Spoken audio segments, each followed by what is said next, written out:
நாங்கள் போராட்டம் பண்ணுறதுனால அடிக்கடி கோர்ட்டில் என் பேரில் கேஸ் போட்டுருவாங்க, இல்லை போலீஸ் ஸ்டேஷனில் கம்ப்ளைண்ட் கொடுத்துருவாங்க. அதெல்லாம் போய் நான் சந்திச்சுக்கிட்டு தான் இருப்பேன். ஏன்னா அதுக்கெல்லாம் மனநிலையை நீங்க சங்கத்துக்கு தலைவரா இருக்க மனநிலை தயாரானதுனால இந்த சமுதாயத்துக்கு விடிவெல் வரணும் அப்படின்னு நான் 35 வருடங்கள் முன்னாடி முடிவெடுத்ததுனால நான் ஒரு தீவிரவாதி தான், போராட்ட குணம் உள்ள ஒரு தீவிரவாதி. அதனால் நியாய தர்மங்கள் என் மனசில் நியாயம் தோணுன்னா நான் எந்த அளவுக்கும் போராடுறதுக்கு முடிஞ்ச வரைக்கும் தயங்க மாட்டேன். அதனால என் பேரில் கேஸ் எல்லாம் வரும், கோர்ட் கேஸ் எல்லாம் அந்த மாதிரி ஒரு கோர்ட் கேஸ் ஜட்ஜு இதெல்லாம் விடுங்க, நீங்கள் ஏன் இந்த மாதிரி போராட்டம் பண்ணுறீங்க, அதை எக்ஸ்பிளைன் பண்ணுங்க. கேக்குறாரு. அதெல்லாம் கோர்ட்டில் எல்லாரும் உட்காந்துருக்காங்க, வக்கீல் இருக்காங்க, எல்லாம் இருக்காங்க. அவருக்கு விந்தையா இருந்தது. எதுக்கு பிரமாதம் இல்லை, அந்த கம்பெனி பேரோ இதோ நான் சொல்ல விரும்பலை. அவருக்கு விந்தையா இருந்தது. இவ்வளோ புகழ்பெற்ற நிறுவனம், இதில் என்னையா பெரிய பிரச்சனை, நீ என்னையா வேலை செய்கிற, பொருளை வாங்குற விற்கிற, இவ்வளோதானே உன் வேலை, இதில் என்ன இவ்வளோ போராட்டமும் மல்லு கட்டுறதும் பண்ணிக்கிட்டு இருக்கேங்கிற மாதிரி கேட்குறாரு. நீ சொல்லுப்பா அப்படின்ட்டார் அவர்.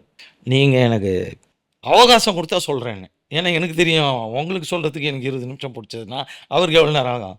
உங்களை மாதிரி அவர் விட மாட்டார்ல, அவர் குறுக்கேள்வி கேட்பார். அதனால் பொறுமையாக கொடுத்தீங்கன்னா நான் நல்லா டைம் கொடுக்குறேன் பேசுங்கன்னாரு.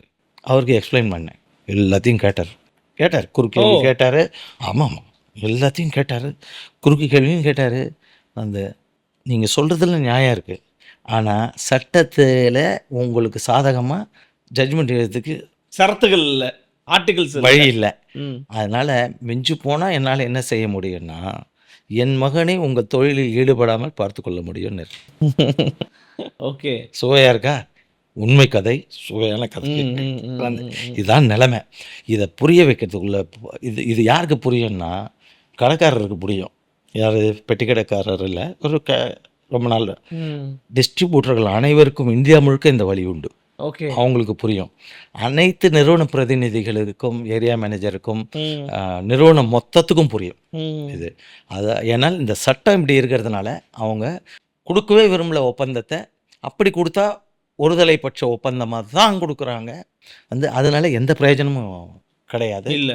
ஆமாம், நீ ஒருவேளை ஒப்பந்தத்தை பார்த்து கேள்வி கேட்டேன்னு நீ பின்னாடி எவ்வளோ கேள்வி கேட்பேன்னு தெரியும். கொடுங்க அப்படின்ட்டு கம்பெனிக்கு அனுப்பிச்சிட்டு திரும்ப அந்த ஒப்பந்தம் உனக்கு திரும்பி வந்துடும். வேறு காரணங்களால் இதை ஏற்றுக்க முடியலன்னு அனுப்பிச்சிடுவாங்க. அதனால் இந்த சூழலுக்கு பயந்து கோடிக்கணக்கில் பல விநியோகஸ்தர்கள் நஷ்டமடைந்து விட்டார்கள்.